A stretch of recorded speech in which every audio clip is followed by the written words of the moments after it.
Bom, então a paz de Deus para todos. Vamos iniciar a aula de hoje.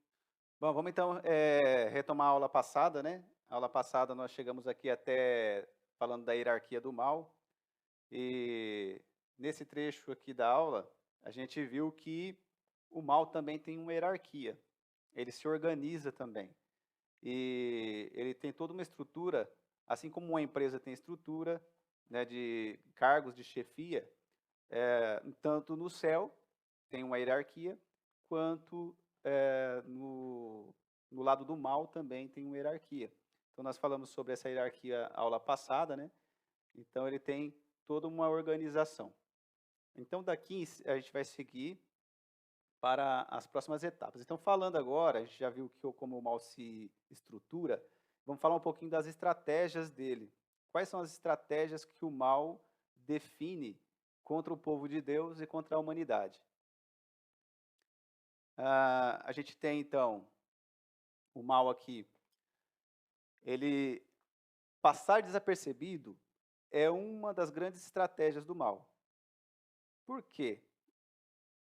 Porque o mal, quando ele é passado como despercebido, a gente não se preocupa com ele. Por quê? Ah, ninguém percebeu ele, né? Ele entra no lugar, então ninguém está percebendo o que está acontecendo. Então é algo que a gente acaba não considerando, né, a gravidade desse mal ou dessa presença do mal. Tem situações onde a gente não percebe ele. Então, essa é uma estratégia. Por quê? Porque ele vem de uma maneira que as pessoas não percebem. Um exemplo, ele pode atuar dentro de uma igreja? Pode. Por quê? Porque ali a maioria das pessoas acham que aquilo que está sendo dito, aquilo que está sendo, às vezes, anunciado, uma palavra que alguém às vezes fala, ela tem um peso maior. Então, ele passa mais despercebido ali, né? Porque a pessoa não espera que vai sair o mal daquilo. Então ele sempre mascara o mal, tá? Eh, um exemplo, né, é a questão de religião unir religião e política. Ou seja, eles atuam dentro das religiões e na política. Eles acabam influenciando líderes religiosos, líderes políticos, tomam decisões às vezes que interferem na vida espiritual das pessoas. E muitas pessoas não percebem essa atuação do mal nessa esfera política ou religiosa. E isso acontece com muito mais frequência do que a gente imagina. Seu principal campo de atuação é nas igrejas. O principal campo de atuação são nas igrejas, infelizmente, formando maus cristãos, despreparados. Por quê? Se eu tenho um cristão que ele não é bem preparado, o que significa? Significa que fica mais fácil de derrotá-lo, de influenciar ele, né, de tirar ele do caminho. Então, quanto mais eles investirem na má formação de um cristão, menos armas e conhecimento esse cristão vai ter para fazer frente ao exército do mal.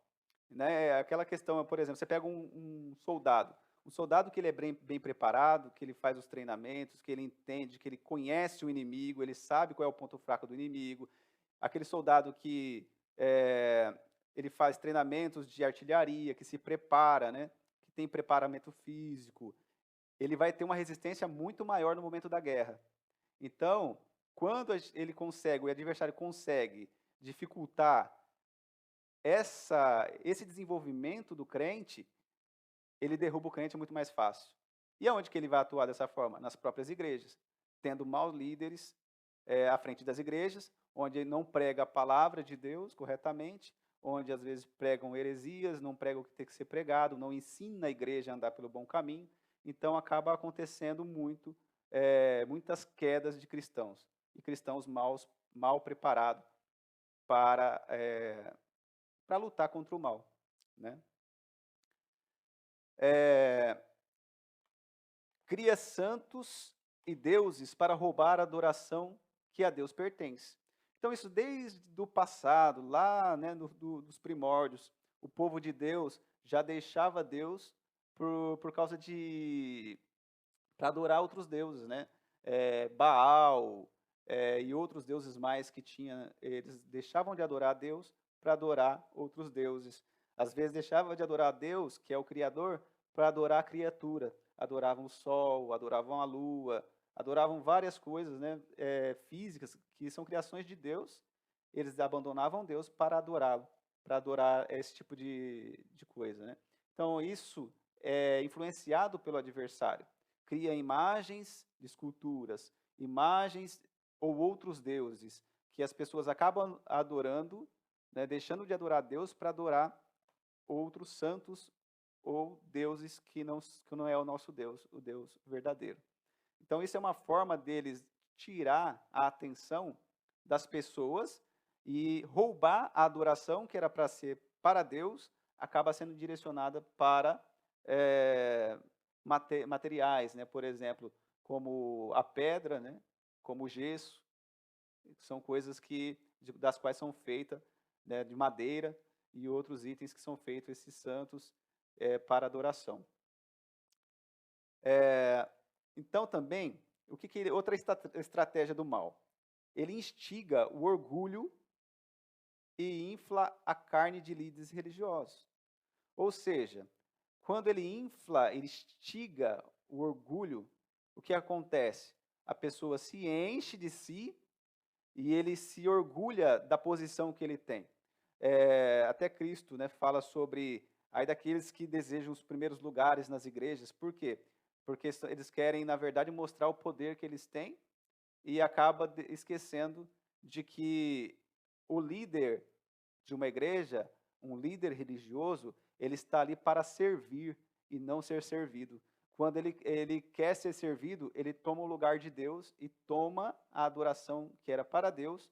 Muitas pessoas acabam direcionando para esses líderes, né? Então, é uma outra forma de que o diabo ele passa despercebido no meio do povo, principalmente no meio do povo de Deus. Fomenta o sincretismo para derrubar a crença, ou seja, fusão de diferentes cultos ou doutrinas religiosas. Ele começa a misturar as coisas, né?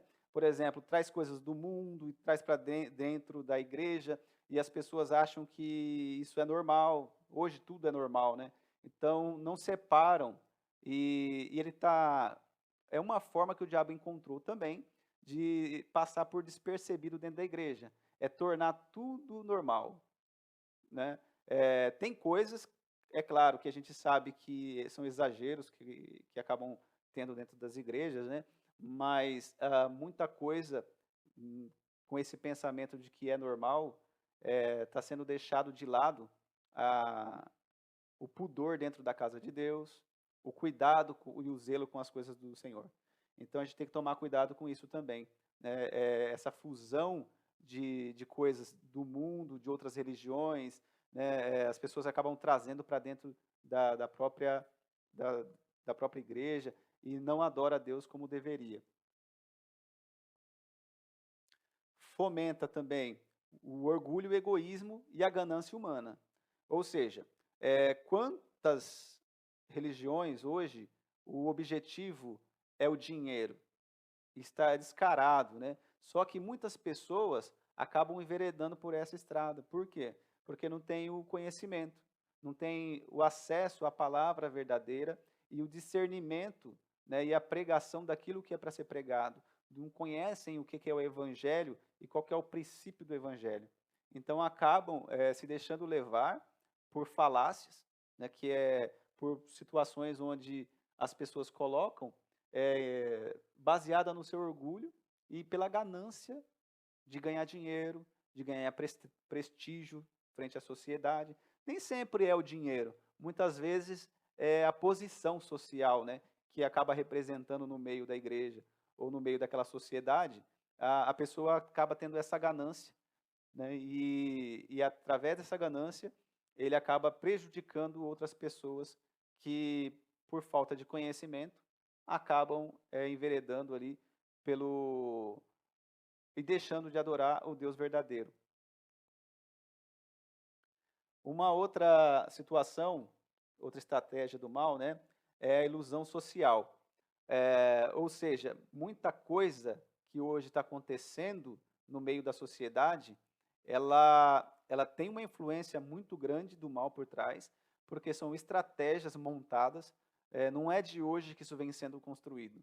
Só que, ao olhar despercebido, desatento do cristão, ele acaba internalizando essas situações e, como eu já disse ali atrás, né, um pouco mais atrás, passa como se fosse comum ou normal. Porém, são estratégias e são dardos do maligno. Porém, a falta de entendimento, muitas vezes, permite que essas setas acabam acertando, né, o alvo, que somos nós, os crentes em Deus. A divisão das famílias. A divisão das famílias está sendo uma outra estratégia do diabo, e muito forte nesse século. Os valores familiares estão sendo vertiginalmente atacados, assim. E a gente vê que os pais e os filhos estão perdendo a relação de afeto e de respeito. Hoje, nas famílias, a destruição das famílias está sendo muito evidente, né? A gente vê que pessoas que casam hoje, não ficam aí 2, 3 meses, já largam e acham que é normal. E uma família, ela foi constituída para ser durável, aquilo que Deus uniu, que não separe o homem. Então, quando Deus cria a união de um casal, quando o casal se une, eles se tornam um só. E essa união, ela tem que perdurar pela vida do casal. Só que influenciado pelo meio social, onde tudo é normal, onde a mulher, é claro, tem todo o direito de sair para o mercado de trabalho, ter a sua vida, só que muitas confundiram a liberdade que elas tinham direito e passaram para a libertinagem. Assim como muitos homens também, a liberdade de expressão, a liberdade de ser o que deseja ser, Deus deu essa liberdade para o homem de escolha. Porém, ele está sendo bombardeado diariamente, né, nos meios de comunicação, a aflorar coisas que muitas vezes ele nem tinha pensado, e aí acaba adquirindo aquela forma de pensar, porque está todo mundo indo para um lado, tipo aquela questão lá, né, que a gente fala assim, ó, um boi seguindo os outros bois. Então, a gente precisa passar a pensar e a refletir. Até mesmo nas escolas, muita coisa está sendo ensinada que vai contra a palavra de Deus, e a gente tem que ficar atento, né, aos nossos filhos, ficar atento ao que está sendo ensinado, ficar atento ao que eles estão aprendendo e sempre orientar dentro da palavra de Deus o que é o valor da família, para que a gente não perca, né, não perca essa união das nossas famílias, porque o diabo atacando famílias, vamos pensar, se uma família aí de 5 pessoas, um pai, a mãe e 3 filhos, se ele consegue derrubar esse casal, ele desestrutura uma família, ele derruba 5 pessoas, né? Então, assim, a gente precisa buscar discernimento de Deus e orar pelas nossas famílias, pela família dos nossos irmãos, para que o Senhor possa guardar, porque está sendo um alvo muito grande da família do mal. Ladrão de tempo é uma outra estratégia, né? Roubar o tempo do ser humano, roubar o tempo do crente, tirar o tempo que ele tinha para estar com Deus, para falar com Deus, para adorar a Deus, para orar. Então, é uma outra estratégia do mal. E ele lança diversas formas, a cada dia novas formas vão surgindo, de manter o ser humano preso no seu tempo, sem poder reservar um tempo para orar, um tempo para ler a palavra, um tempo para dedicar a Deus. Hoje, cada vez menos as pessoas estão dedicando tempo para Deus.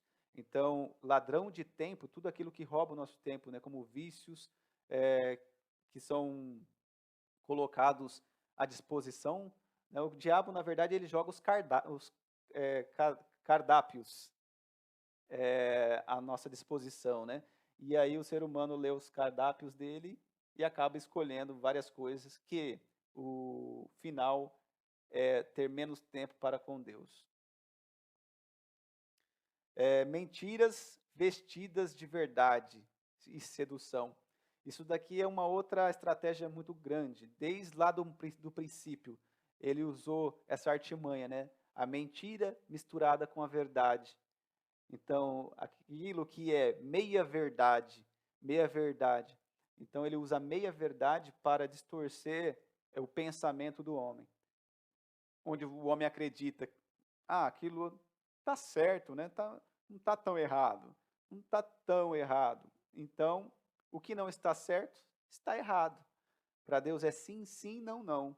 Só que para nós, no dia a dia hoje, a gente está sendo estimulado a ter experiências em meias verdades, aceitando meias verdades, né? Então, assim, é uma coisa que a gente precisa se policiar também. Bom, outra estratégia são músicas que combatem bons princípios. Hoje, a música ela tem uma influência muito grande na personalidade das pessoas e na reação das pessoas no dia a dia. Só que as pessoas muitas vezes não percebem a influência que a música, ou não percebem, muitos não conhecem qual é o tamanho da influência de uma música no comportamento das pessoas. E hoje a gente vê que tem muitas músicas de cunho maligno e cada vez mais forte. E cada vez mais a sociedade começa a achar bonito. Inclusive no meio gospel, né? No meio do povo de Deus também. Por quê? Como eu falei da meia-verdade, nas músicas também tem meias-verdades. Então tem músicas muito lindas que não tratam do evangelho como deveria e às vezes não passa a verdade corretamente. Com meias-verdades, essas músicas se tornam hinos, né, que são cantados a todo tempo e o crente não presta atenção no que a letra diz, né? E se aquela letra está de acordo com a palavra de Deus, de acordo com os princípios do Evangelho. E aí é um ponto também que nós temos que ficar atentos às músicas, a hinos que cantamos, para ver se eles estão de acordo com o que a palavra nos diz. Bom, pessoal, até aqui tem alguma dúvida? Não, né? Então vou seguir. Mídia manipuladora. É uma outra estratégia usada pelo mal. A mídia hoje, ela manipula tudo. É claro que, qual que é o principal foco da mídia? É a ganância pelo dinheiro, porque pela audiência, quanto mais audiência ela tiver, mais ela vai ganhar dinheiro. E só que por trás disso, ela manipula aquilo que ela vai apresentar para a sociedade, ela transforma, como a gente já vem falando, que é uma grande estratégia do mal, as meias-verdades, ela coloca uma verdade com meias verdades embutidas e as pessoas não se atentam a isso e compram como sendo verdades, né? E leva para a sua vida, toma decisões baseadas nisso. Então a gente tem que ficar também muito atento com essa questão aí. Falando ainda de outra estratégia do mal, a gente tem aqui passar despercebido é uma das estratégias deles. Deixa eu tá repetindo aqui. Aqui tá, voltou aqui, só um minuto. Aí. Bom, aqui a gente tem aqui a estratégia do mal ainda, né? As cartas na manga. Por que cartas na manga? Então, hoje a gente vê que a estrutura do mal, ela está cada vez mais se ampliando e formando uma rede. Uma rede. Por que é uma rede? É uma rede para arrastar multidões. Eles não estão preocupados com um crente, dois crentes, não, eles querem arrastar multidões, certo? Então temos que lembrar que toda a estratégia do mal, o primeiro foco deles é arrastar multidões. É claro que nós temos aí a tentação do dia a dia, coisas pequenas, né, que são os demônios aí de baixo calão, aí de baixa escala, né, na verdade, que eles têm esse trabalho de ficar aí perturbando a gente no dia a dia. Mas a nata do mal, ela está pensando em grandes ações. Ela não está preocupada conosco assim isoladamente, né? Uma das estratégias lançada, e a gente vê que isso acabou arrastando multidões, tirando da presença de Deus e roubando o tempo das famílias, né, das famílias estarem juntas. Hoje já não se vê mais uma conversa sadia por muito tempo, né? Às vezes o pai passa, a mãe está falando no celular ou está olhando na rede social, o filho está ali também envolvido, e aí acaba passando e vai ficando normal. Hoje em dia, nos restaurantes, você vê que as pessoas sentam à mesa e não tem mais conversa. Aí quando vai ver, está todo mundo com o telefone na rede social, né? Então, o que acontece com isso? Dessa maneira, ele entra e vai separando as pessoas, distanciando as pessoas e influenciando o esfriamento do amor, né? Falando da globalização, com a globalização, o que ele trouxe? Ele está fazendo esse trabalho de globalização para preparar o mundo para a futura vinda do anticristo. Então, essa globalização hoje, uma coisa que acontece aqui, vamos supor, tem um problema na Petrobras aqui no Brasil hoje. Isso afeta o mundo inteiro, porque está todo conectado. O mundo está todo conectado. Então, qualquer coisa que acontece, por exemplo, na China, influencia e acaba influenciando o mundo inteiro. Ações econômicas, certo? Então, o mundo está sendo moldado para que um dia a gente tenha um governo único e vai se cumprir o que está em Apocalipse, né? Então, tendo um governo único, o mal vai dominar com a vinda do anticristo. Então, a gente tem que perceber essas mudanças e a gente ficar atento a elas, porque isso tudo é cumprimento da palavra de Deus, porque está tudo mais fácil, né? É uma interligação entre os países, entre as cidades. Hoje, para você falar com alguém do outro lado do mundo, é um segundo, né? Então, hoje, na história, o mundo nunca esteve tão preparado para que acontecesse a vinda do anticristo.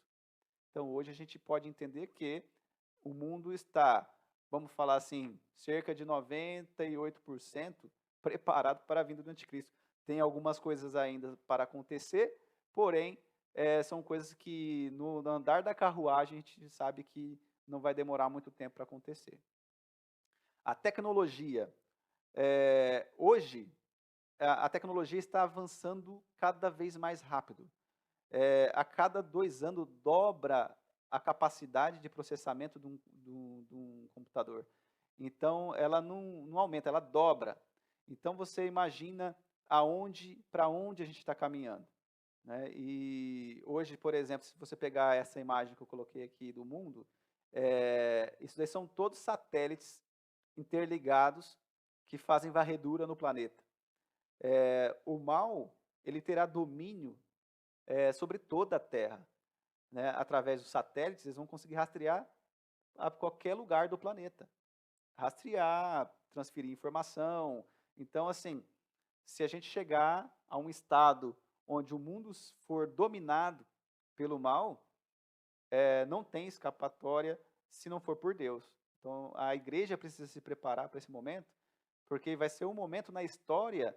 A igreja foi muito perseguida no passado, mas imagina hoje. No passado, a igreja era perseguida, fugia para as cavernas, fugia para outros países escondidos, né? Tinha como fugir.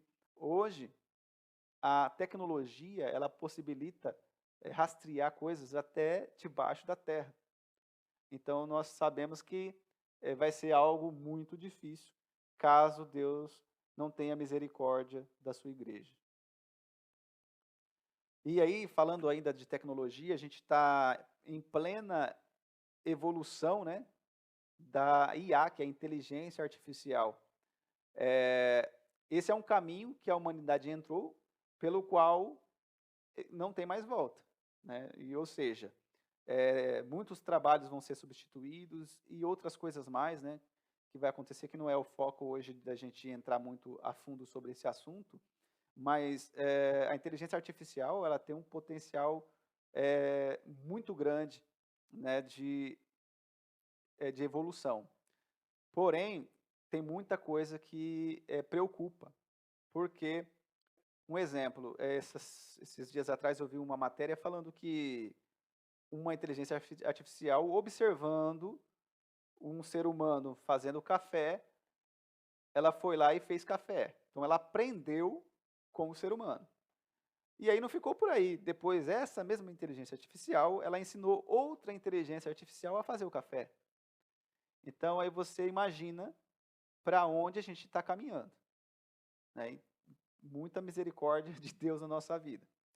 Bom, essas estratégias são cartas na manga, as últimas cartadas do diabo. E nós temos que ficar atento a essas cartas que ele está tirando da manga, né? E orar muito e se preparar, porque não está tão longe assim para que se cumpra as profecias do Apocalipse.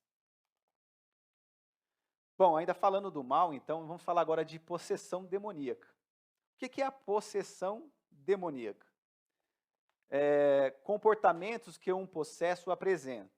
Então tá, a pessoa foi possessa, o demônio ele incorpora, ele entra no corpo de uma pessoa.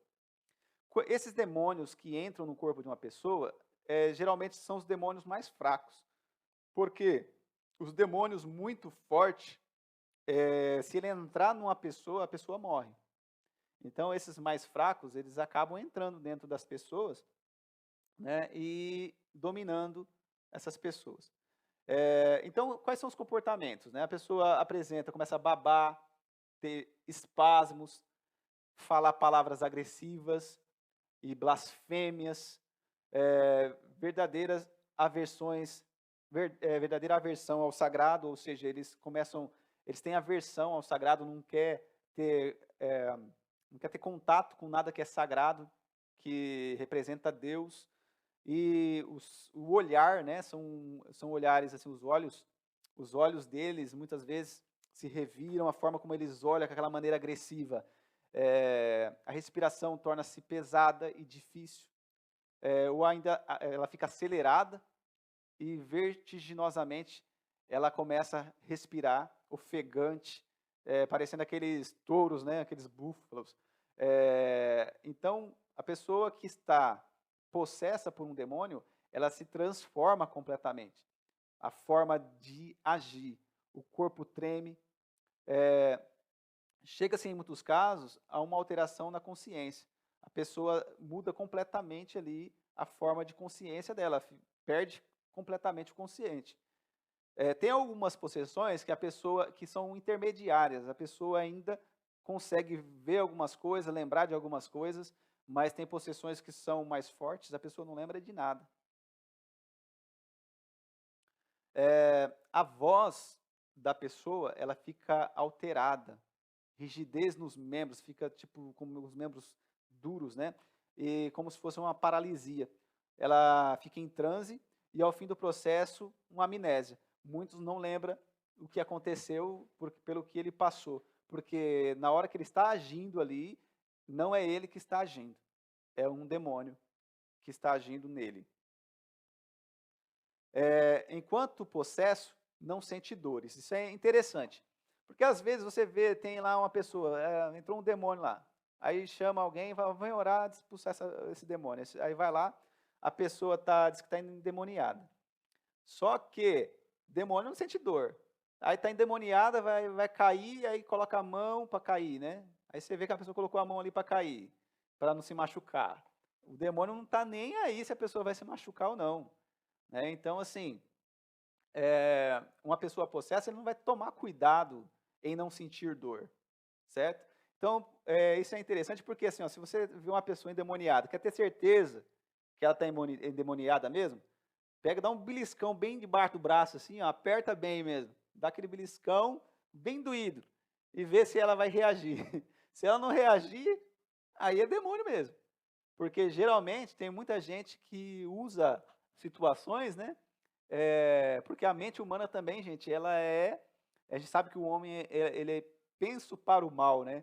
Então, muitas vezes as pessoas gostam de causar e fazer situações e que não tem nada a ver com o demônio, e coloca a culpa no diabo.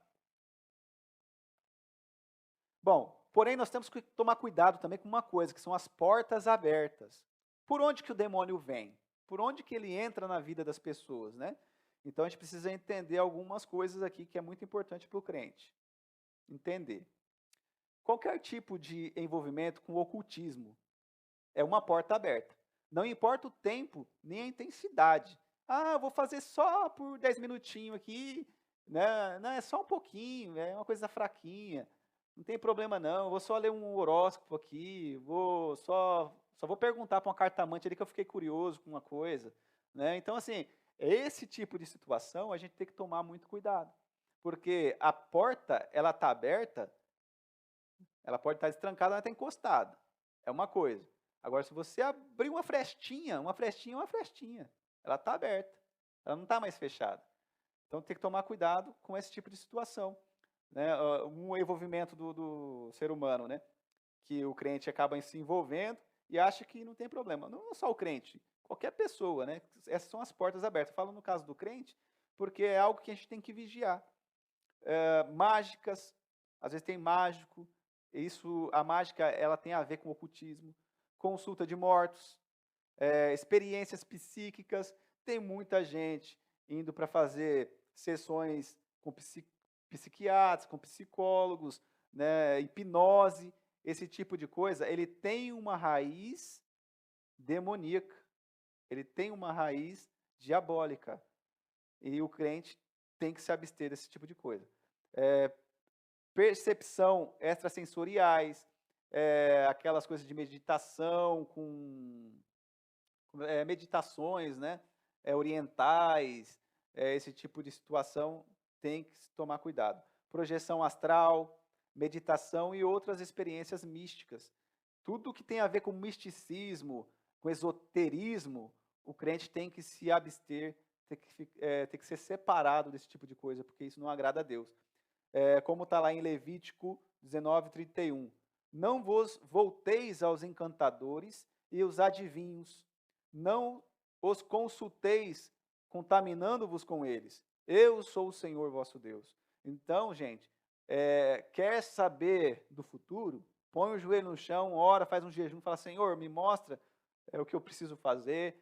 O Senhor é potente para te mostrar, mas não vai atrás desse tipo de coisa. Que isso daí é porta aberta para a entrada de demônio. E depois a pessoa não sabe por que a vida está sendo destruída, a sua família está sendo destruída, porque as coisas estão indo como de água abaixo, mas abriu uma porta e não lembra muitas das vezes que fez e que abriu, né? Quando pecamos conscientemente, deliberadamente e até mesmo pela ignorância, estamos abrindo a porta e dando a Satã o direito legal de exercer o poder dele em nossas vidas. Assim como Eva pecou e Adão, eles deram o direito legal para o diabo, assim também nós como pecamos. Então, quando a gente peca, a gente acaba dando direito a Satanás a tomar algumas atitudes e ações na nossa vida. E a gente vai colher o resultado daquilo que a gente plantou. Então, nós temos que vigiar. Drogas e bebedeiras. Gente, aí vai entrar aqui, antes de eu entrar ali, ó, drogas e bebedeiras. Há irmãos que bebem o seu vinho, bebem uma cerveja. A palavra não é contra a pessoa beber. Porém, temos que ter sabedoria. Não é em todo lugar, não é de qualquer maneira. Né? Quer beber a sua cerveja, você bebe lá, mas sempre tendo zelo. Porque bebedeiras, o crente beber para ficar caindo de bêbado, isso já é uma porta aberta para o diabo entrar. Pornografia é algo que está muito forte no mundo, muito forte. Está acabando com muitos casais. Né? Hoje, o acesso a isso está muito fácil. Então, as pessoas estão cada vez mais deixando, muitas vezes, o cônjuge para ficar olhando pornografia, né? Para ficar indo atrás dessas coisas. Então, temos que orar para nos abster e pedir a misericórdia de Deus, porque a cada instante isso aí está cada vez mais forte. Às vezes a gente vai entrar no celular para ver alguma coisa, você digita uma palavra que não tem nada a ver com isso, de repente você digita aquela palavra, já aparece alguma coisa voltada para a pornografia. E se a pessoa não ficar atento, ele acaba indo e entrando e aí abrindo porta para o diabo também na sua vida.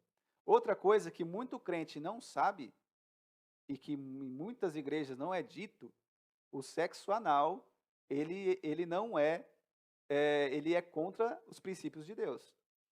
É contra a natureza do sexo que o Senhor deixou para nós. Então, esse ato, ele é um ato abominável diante do Senhor.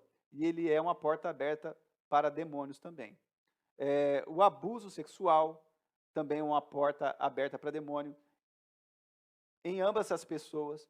Infelizmente, vamos supor, se a pessoa que está abusando, a gente já sabe que é dominada por espíritos. Mas vamos supor que uma criança foi abusada. Os pais precisam entrar em oração constante, a família em oração constante, buscar de Deus para que o Senhor não deixe os demônios entrar na vida dessa pessoa, dessa criança. E por quê? Porque aí ele entra de uma maneira que destrói a vida dessa pessoa. Não só criança, pode ser uma mulher, pode ser um menino, uma outra pessoa que foi abusada. Então, tendo ciência disso, entra em oração, envolve a pessoa na comunhão de Cristo, para que o Senhor o cubra com o seu sangue, porque a porta também é uma porta grande de entrada para demônios na vida dessa pessoa. Relações sexuais ilícitas, né? Aí a gente está falando do o homem que deixa sua esposa para sair com outra mulher, traições e todo tipo aí de relações sexuais ilícitas. Demônios transitam entre os corpos que no ato sexual se tornam uma só carne. Quando o sexo é muito mais do que aquilo que a gente acha. E o sexo não é algo demoníaco e não precisa ter medo do sexo. Deus também não abomina o sexo. O sexo foi feito por Deus para ser desfrutado pelo homem. Porém, o homem tem que tomar cuidado com algumas coisas. No exemplo aqui, quando um homem deixa a sua esposa, ou melhor, quando o homem se deita com a sua esposa num ato sexual, os dois se tornam um. É como se fosse uma carne, não é uma união só carnal ali. Aquilo é algo também espiritual entre o casal. É o laço de união entre eles. Então, quando eles se tornam um, eles são dois em um, né? Então, quando o homem deixa a sua esposa, ou a mulher deixa seu esposo e se deita com o outro, no momento do sexo, naquele momento, eles se tornam um também. E ao se tornar um, o demônio que está em um, ele pode se transitar para o outro. Pelo pecado que está sendo cometido. E ele se transita de um para o outro. Aqui em Oséias 4:6, está escrito assim: meu povo é destruído por falta de conhecimento. Porque tu rejeitaste o conhecimento, eu também te rejeitei do meu sacerdócio. E visto que te esqueceste a lei do teu Deus, também eu me esquecerei dos teus filhos. Então, irmãos, nós estamos aqui participando desse estudo bíblico, buscando cada vez mais conhecimento, para que o Senhor abra a nossa mente, né, de ter conhecimento na sua palavra, conhecimento no querer de Deus, para a gente fugir dessas armadilhas do diabo, que são muitas e muitas das vezes passa despercebido por nós, se nós não ficarmos atentos a elas.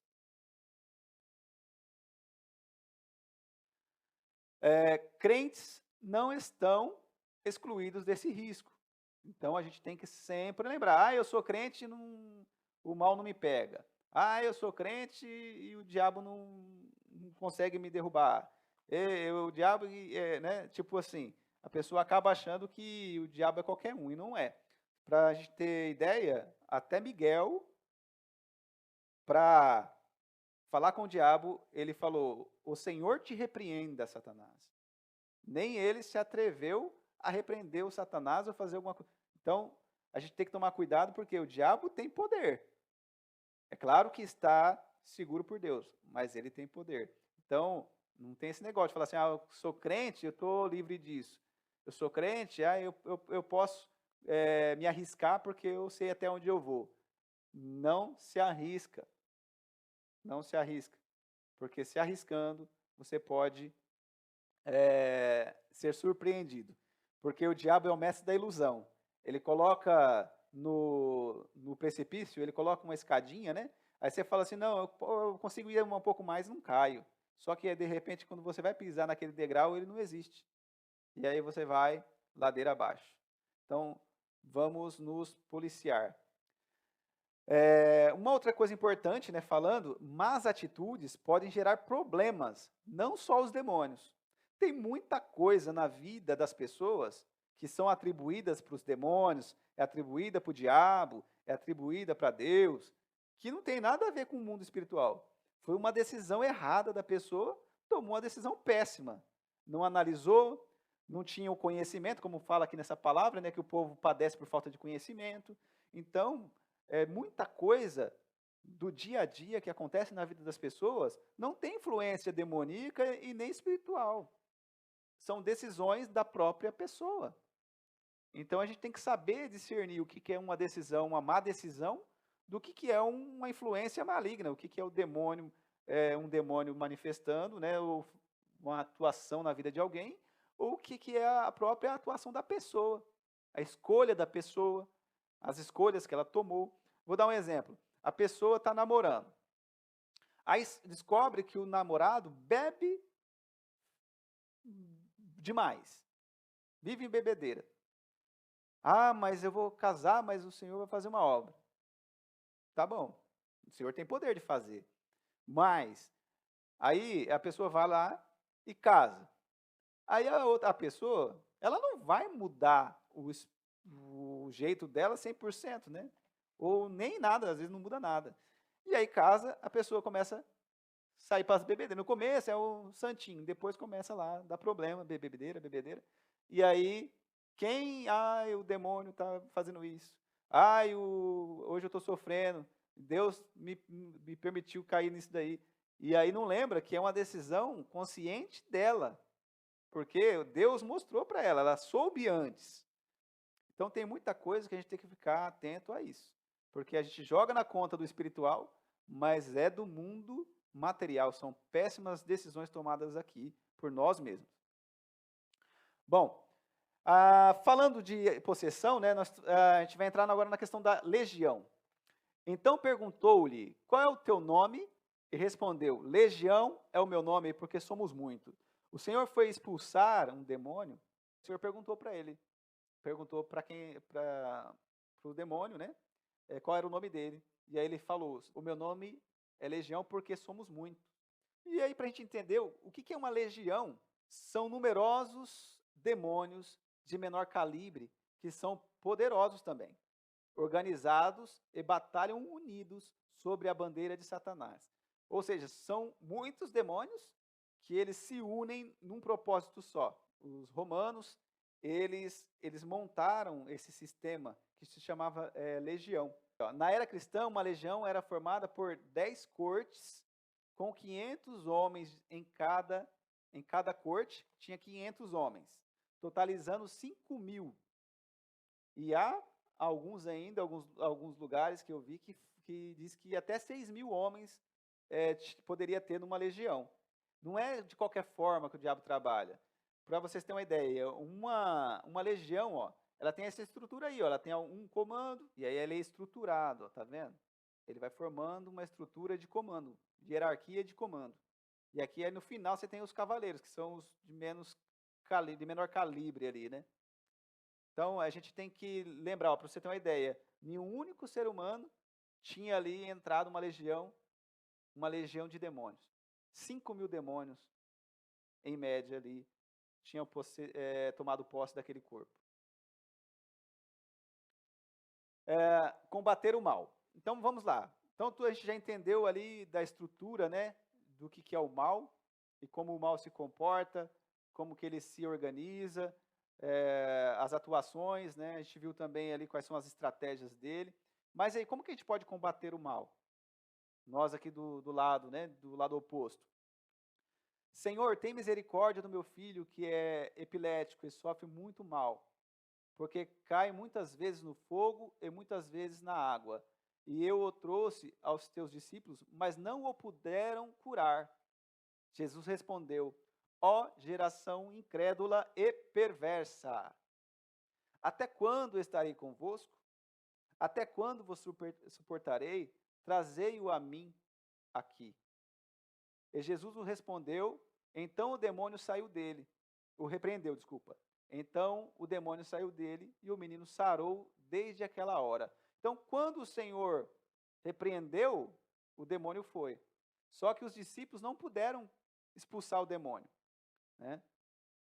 Então, mas por que que isso aconteceu? Depois os discípulos se aproximaram do Senhor, depois lá em particular, o demônio já tinha sido expulso. E aí eles foram lá e falaram, Senhor, por que nós não o podemos expulsar? Está lá escrito em Mateus 17, 15, 19, tá? Mas esta casta não sai a não ser por oração e jejum. Então, mas aí vamos pensar. Todo demônio sai pelo nome do Senhor Jesus. Se você expulsar em nome do Senhor Jesus, não pode ser no meu nome, no seu, você achar que você é o tal, que você é o crentão, né, ir lá e querer meter a cara e tentar expulsar. Você tem que expulsar em nome do Senhor Jesus. Em nome do Senhor Jesus você pode expulsar, que ele vai embora. Porque no nome do Senhor, do nosso Senhor, há poder. Por que que os discípulos expulsaram em nome de Jesus e ele não saiu? Aí o Senhor, depois no particular, falou para eles, né? Porque nós não podemos expulsar, se perguntarem, e ele falou, esta casta não sai a não ser por oração e jejum. Ou seja, ele falou esta casta, na hora que ele estava com os discípulos. Que casta é essa? Era aquela que estava no menino? Não, aquela já tinha ido embora. O Senhor Jesus estava falando da casta que estava nos discípulos. Por quê? Porque está lá, ó, ele falou, ó geração incrédula e perversa, sem fé, certo? E pervertida. Então, o que ele estava falando ali? Os discípulos não estavam preparados, porque eles tinha algumas situações de perversidade neles e incredulidade. Então, para acabar com isso, o que o Senhor falou? Que esta casta não sai a não ser por oração e jejum. Então, o que ele estava falando para os próprios discípulos? Essa casta que está em vocês, ela só sai por oração que combate a incredulidade e o jejum que vai combater a perversidade que está em vocês. Então, irmãos, se a pessoa estiver fé e ela expulsar pela fé em Cristo, sabe que o Senhor tem poder e a pessoa está em santidade com Deus, né? A pessoa está ali, é claro que a gente sabe que nós somos falhos, mas se a pessoa está buscando servir a Deus, falhas todo mundo tem, mas se ela está buscando sinceramente servir ao Senhor, o diabo não vai resistir. Agora, se ela estiver em perversidade, o diabo vai resistir. Agora, como que a gente combate então a incredulidade em nós e a perversidade que é em nós? A incredulidade é orando a Deus, orando, buscando de Deus, para crença, quanto mais crença, buscar cada dia mais do Senhor. E o jejum, ele vai combater e vai mortificar a nossa carne. A perversidade, ela vai ser diminuída através do jejum. Aí a gente vê ali, pois a nossa luta não é contra seres humanos, mas contra os poderes e autoridades, contra os dominadores deste mundo de trevas, contra as forças espirituais do mal nas regiões celestiais. Nós não podemos, às vezes, ficar lutando com as pessoas. A gente tem que lutar contra aquilo que as acabam influenciando, né? Então, a gente vê uma pessoa, às vezes, ela está numa situação possessa, e a gente sabe quando é possessa por um demônio, porque a pessoa muda, ela sai de si, certo? Então, a gente tem que vigiar e buscar no Senhor e lutar contra as hostes do mal e não contra a pessoa. O crente, ele tem que ter esse discernimento, saber o que é a pessoa e o que é o diabo que está influenciando ela. Né? Porque senão a gente vai ficar lutando contra a carne. E lutando contra a carne, você vai aumentar, inflamar ainda mais as situações pelas quais você possa estar passando. Então, qual que é o nome que a gente tem que usar? O nome do Senhor Jesus é o nosso escudo. O nosso Senhor, ele tem poder sobre todos os demônios, sobre qualquer tipo de afronta do mal. Temos que nos apegar a ele e ele é o nosso escudo frente a esse exército do mal. Bom, ainda em combater o mal, expulsar e não dialogar. Porque tem gente que quer ficar perguntando, de onde você veio? Né? Ah, qual é o seu nome? Ah, mas Jesus perguntou para o espírito imundo, né, qual era o nome dele. Só que é o seguinte, o Senhor perguntou porque ele queria deixar como testemunho da quantidade de demônios que tinha entrado naquele indivíduo. Você acha que o Senhor não sabia quantos demônios tinha lá? Ele sabia. Então ele perguntou para nós crentes entender o que é uma legião, né? Só que aí tem crente que quer ficar conversando, batendo papo com o diabo. Você começa a bater papo com ele, você abre margem para ele ficar te acusando, afrontando, jogando na sua cara as coisas que aconteceu, os deslides que você teve. Você entendeu? Então, não tem que ficar dialogando com o diabo, é expulsar e pronto. Expulsar em nome do Senhor e não ficar batendo papo com ele, não. A presença de Jesus, o poder e a presença de Jesus incomodam o reino das trevas. O espírito imundo perguntou: vieste aqui atormentar-nos antes do tempo? Por quê? Porque a presença do Senhor estava ali. Os demônios sabem quem é Jesus. O relato da possessão do gadareno e da sua libertação é uma amostra do poder absoluto de Jesus até sobre todo o reino das trevas. Os próprios demônios sabem quem é Jesus e conhecem a sua procedência. Por exemplo, eles falavam ali, ó, que temos contigo, Jesus Nazareno. Eles sabiam que ele tinha de Nazaré. Vieste destruir-nos? Bem sei que és o santo de Deus. Eles têm medo de Jesus e estremecem diante dele. Jesus veio para desfazer as obras do diabo. Os demônios sabem que há um tempo determinado para o juízo divino sobre as hostes infernais e temem por isso. Os demônios não são nada diante do Senhor Jesus. Marcos parece mostrar Satanás e seus demônios como inconvenientes e não como seres todo-poderosos diante de Jesus. Lembrando que diante de Jesus eles não são nada. Um sopro da boca do Senhor, eles desaparecem. Agora, não vá querer achar que você tem potencial, que você é o cara, porque aí você vai se dar mal. Sempre se lembrar de que o Senhor tem que ir à sua frente. É o Senhor que tem que estar no domínio. Bom, aí tem uma frase de Lutero que é muito interessante. O diabo é como um cão preso na coleira e nas mãos de Deus. E é um cão bravo. Ele está preso, está na mão do Senhor. O Senhor está segurando ele. Imagina um pitbull aí, como esse da imagem. Ó, ele está doido para atacar você. E aí, só que o Senhor tem ele na mão. Está sob controle. Agora, mas a gente não deve pôr a mão na boca dele. É igual você tá passando na rua, tem o dono lá com um cachorro, um pitbull, tá latindo, tá bravo, aí você vai lá e quer colocar a mão na boca dele. Aí você vai levar mordida, querido. Então tem que vigiar e tomar cuidado com isso. A doutrina do inferno, ela deixou de ser pregada nas igrejas, deixou de ser ensinada nas igrejas. Quem é crente há mais tempo lembra que sempre se falava sobre inferno, né? Hoje, assim, é raro falar que vai para o inferno. Por quê? Porque falar que vai para o inferno afasta as pessoas da igreja, né? Diminui a quantidade de membros se falar que vai para o inferno. Hoje tem que passar a mão na cabeça e falar que tá tudo certo. Não, isso aí não é para o inferno, não. Não existe inferno. E assim vai. Porém, gente, a gente tem que entender sobre esse assunto, né? Por quê? Porque esse é um assunto importante para o crente. E se a gente não se atentar a isso, a gente pode ter vários problemas na nossa vida espiritual. Inclusive da questão da salvação, né? Provavelmente tenha sido preparado por Deus antes da morte existir, antes mesmo da queda. Então, quem que preparou? Deus. Sim. Quem fez o inferno é Deus. O inferno, o dono do inferno é Deus. Foi Deus que criou o inferno. E tem gente que acha que o inferno é do Satanás. O inferno não é do diabo. O inferno foi Deus quem fez. Foi Deus que criou.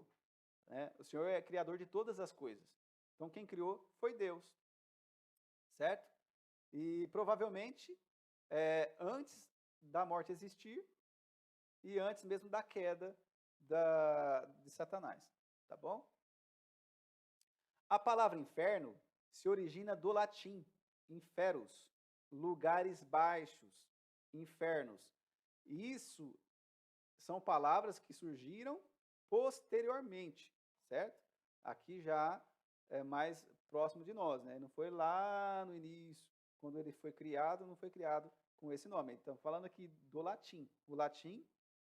No latim, inferus, lugares baixos, infernos. Na Vulgata, a tradução da palavra Sheol e Hades não foi muito feliz na tradução para o português, inferno. Então, quando você pega a Bíblia hoje, tem muitas Bíblias que não separam o que é quando é Sheol ou Hades e quando é a relação, ele coloca tudo como inferno. Isso gera um problema na hora de interpretar a palavra. Então, a gente tem que ficar atento a esse detalhe, tá? Nem tem Bíblias que tem a tradução tudo como inferno, mas não é assim. Se você for no original, você vai ver que em alguns lugares se diz Sheol, em outros lugares tem outros nomes de inferno, que são outras partes do inferno. O inferno, então, não é apenas um lugar, tá? No original, a palavra utilizada seria Sheol, em hebraico, no Antigo Testamento, né? E Hades, no grego, no Novo Testamento. Então, quando você pegava o hebraico do Antigo Testamento, ele tinha ali esse nome Sheol. E no Novo Testamento, ele é tratado como Hades. Então, Sheol e Hades, teoricamente, é o mesmo lugar, tá bom? Os termos Sheol e Hades, reino da morte. Os dois, Sheol e Hades, significa reino da morte. Aí você tem lá em Salmos 18, 5, Samuel 22, 5 a 6. Antes da morte e ressurreição de Jesus, o Sheol e Hades dividia-se em 3 partes distintas. Então, antes da ressurreição de Jesus, o Sheol, né, o Hades, ele era dividido em 3 partes distintas. O primeiro, o lugar dos justos, conhecido como paraíso, que é o seio de Abraão, lugar de consolo, lugar de repouso, né? Era o primeiro lugar, era esse. Então, lembrando, Sheol dividia em primeiro lugar o paraíso, né? Que ou seio de Abraão, ou ainda tratado como lugar de consolo. No lugar dos ímpios, o lugar dos ímpios é o segundo lugar, chamado lugar de tormento. Então, a gente tem lá o paraíso, né, o seio de Abraão, temos o lugar de tormento, que aí você tem referência aí em Lucas 16, 23. E o terceiro,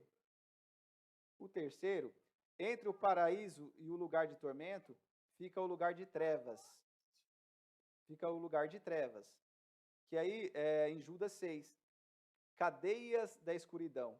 Então, a gente tem ali, são 3 lugares, isso até a ressurreição de Cristo, certo? Então, tem lá, lugar dos justos, lugar dos ímpios, e entre o lugar dos justos e o lugar dos ímpios, a gente tem o lugar de trevas. Depois do Calvário, houve uma mudança radical na composição do Sheol, que antes era dividido em 3. O paraíso foi transladado para o terceiro céu. Então, o paraíso, a parte do paraíso, ele foi transladado para o terceiro céu. Ele foi lá para o céu de Deus, o Esporâneos, certo? E na presença de Deus. Então, ele saiu da onde estava, Deus tirou o paraíso dali e levou para o terceiro céu. Jesus afirmou que as portas do Hades não prevaleceriam contra a sua igreja. Por isso, quando ele subiu às alturas, levou cativo o cativeiro. Esclarecendo, quando Jesus subiu ao céu, levou consigo os crentes do Antigo Testamento que estavam no seio de Abraão, que estavam ali no paraíso. Ele levou para o seio de Abraão, para junto do Senhor, no terceiro céu. Então, os crentes do Antigo Testamento, os justos, eles estão no céu esporâneos, no paraíso, no esporâneos. Esse translado pode ter ocorrido entre a morte e a ressurreição de Jesus, em razão de Lucas 23, 43 e 1 Pedro 3, 19. Vocês vão encontrar lá a referência. Então, o lugar de tormento, ele permaneceu lá, e o abismo também. Quem que saiu dessa composição? O paraíso. Saiu quando o Senhor Jesus morreu, ressuscitou, ele levou consigo o paraíso para junto de Deus. Os crentes do Antigo Testamento que tinham morrido até aquele momento estavam lá. A Bíblia, em Lucas 16, 19, 31, bem ilustra a composição do lugar dos mortos, o Sheol, antes do Calvário. Se pegar lá, pega em Lucas 19, 31, 16, né? 19 ao 31, ele ilustra bem. Os mortos sem Cristo continuam indo para o Hades. No abismo se encontram alguns dos anjos caídos, reservados para o juízo. Então, os mortos sem Cristo, eles continuam indo para o Hades. E o crente justo que morre hoje, ele já sobe direto para o paraíso, lá aonde ele está, no esporâneos, junto com Deus. As palavras Sheol e Hades, na verdade, significam o lugar das almas conscientes e não o lugar dos corpos na sepultura dos túmulos. Então, assim, são as almas conscientes, o Sheol. Não quer dizer que é o lugar ali na sepultura. Então, tem muitas traduções na Bíblia, algumas Bíblias com a tradução, que traduziram o Sheol como o lugar lá da sepultura. Foi a sepultura. Ou quando a pessoa morria e ia para a sepultura, colocava como Sheol a tradução. Então, tem que tomar cuidado com isso.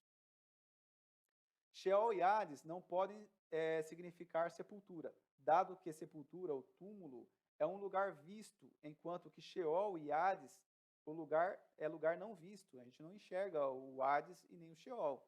Agora, a sepultura a gente enxerga. A gente vai lá no cemitério, a gente vê a sepultura do fulano lá, certo? Em lugar não visto é entendido quase numa totalidade. Esse lugar não visto é entendido quase numa totalidade como um lugar intermediário para a alma. Os que morrem sem Cristo vão diretamente para um lugar de tormento e ali aguardarão a condenação eterna. Nesse lugar não terão a mínima chance de salvação. Uma vez que a pessoa morreu em injustiça, sendo um injusto, ou seja, sendo uma pessoa que não reconhece Cristo como Salvador, ele vai para o lugar de tormento, é direto no lugar de tormento. É como se fosse um interruptor, desligou aqui, puf, ligou lá, certo? Uma pessoa que morre em Cristo, ele desliga aqui e liga na glória, com o Senhor lá no paraíso. Nesse lugar tenebroso, permanecerão, então, estamos falando ali dos injustos, eles vão permanecer ali até que se complete um tempo, até a sua ressurreição, para receberem a condenação e serem lançados no lago que arde com fogo e enxofre, que é a segunda morte. Então, eles vão ficar nesse lugar ali de tormento até que eles sejam ressuscitados. Quando eles for ressuscitados, eles vão ser lançados no lago de fogo e enxofre, que aí é o conhecido, na verdade, o verdadeiro inferno que a gente fala, tá? No Sheol, que é o Hades, né, que é o mesmo, se encontram todos os mortos, os que creram em Cristo ou os que não creram.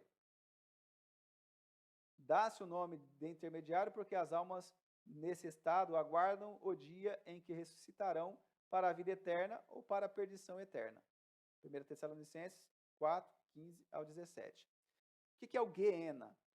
Por que Guiena? Guiena era um vale de Rinom, ficava fora das muralhas de Jerusalém.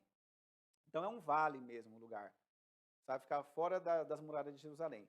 Lá eles jogavam, despejavam lixos, jogavam lixo, onde se lavavam os cadáveres de pessoas que eram consideradas indignas, restos de animais, eles lançavam lá, na verdade, os cadáveres, né, de pessoas que eles achavam que eram indignas, restos de animais, tudo quanto é espécie de imundícia, eles jogavam nesse vale, certo?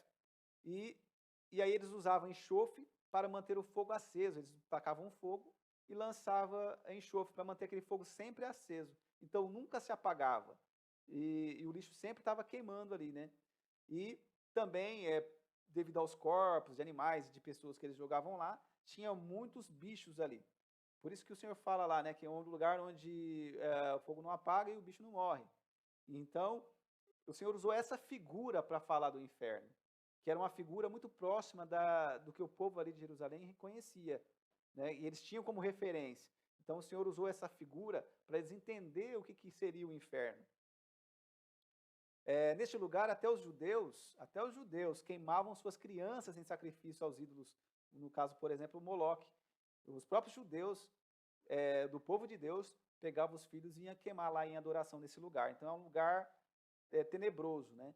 E ele queimava dia e noite queimando ali. Então por isso que o Senhor chamou e usou esse vale para referenciar ao inferno, como que vai ser o inferno, o lago de fogo, né? Como que vai ser o lago de fogo no dia do juízo. Bom, aí para exemplificar bem, eu montei aqui um esqueminha para vocês entenderem melhor, né, essa questão do inferno. O que é o inferno? Então a gente tem aqui o Esporâneos, que é o céu de Deus, o terceiro céu. Nós temos aqui o Mesorâneos, que são as galáxias, os planetas que a gente conhece. O Uranus, que é o céu que a gente vê atmosférico, né? Então, assim, tem os três céus: Esporâneos, o Mesorâneos e o Uranus, certo? A gente já aprendeu isso. Os três céus que existem. Aí nós temos o Sheol, ou Hades. Sheol, a descrição no Antigo Testamento, e no Novo Testamento é descrito como Hades. No Sheol, é essa área toda aqui. Essa área inteira aqui. Então nós temos lá o lugar de repouso, que é o paraíso. Temos o abismo, que também é chamado de Tártaro.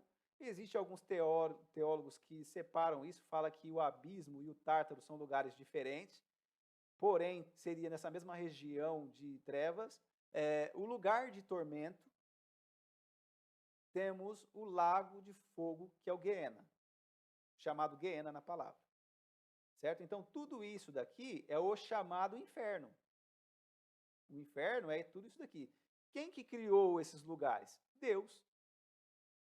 Aí as pessoas têm aquela imagem do diabo no inferno, né, furando as pessoas com garfo, no meio do fogo e tal.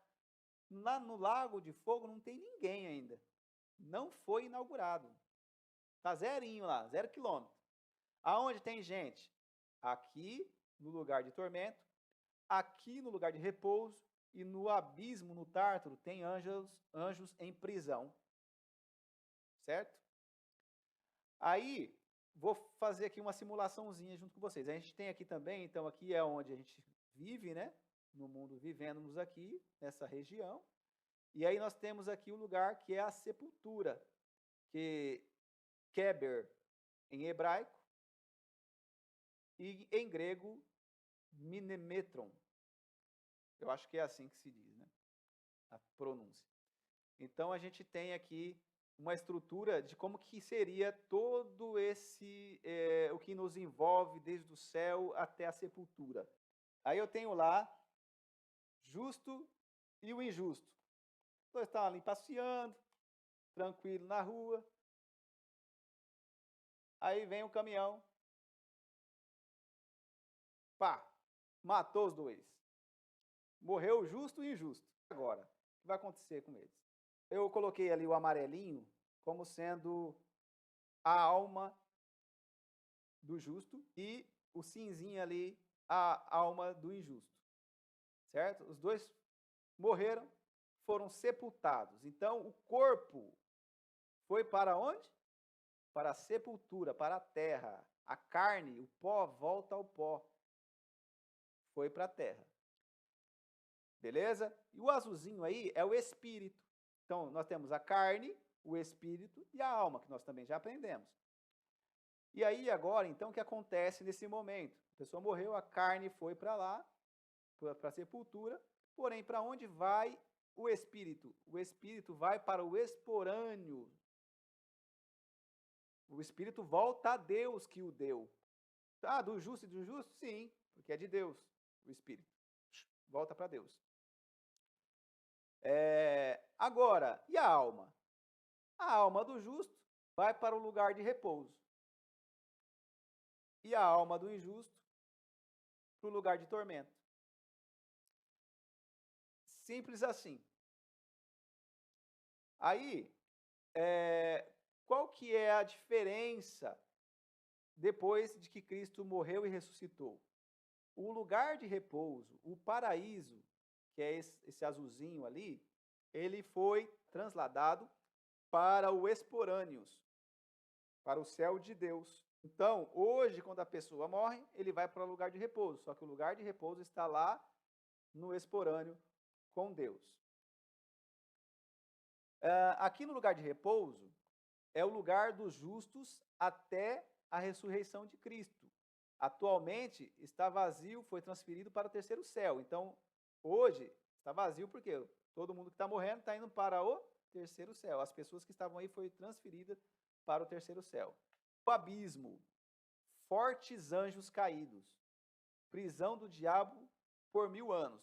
Aqui é onde estão fortes anjos que caíram, estão presos e vão ser soltos, se eu não me engano, lá em Apocalipse, fala disso.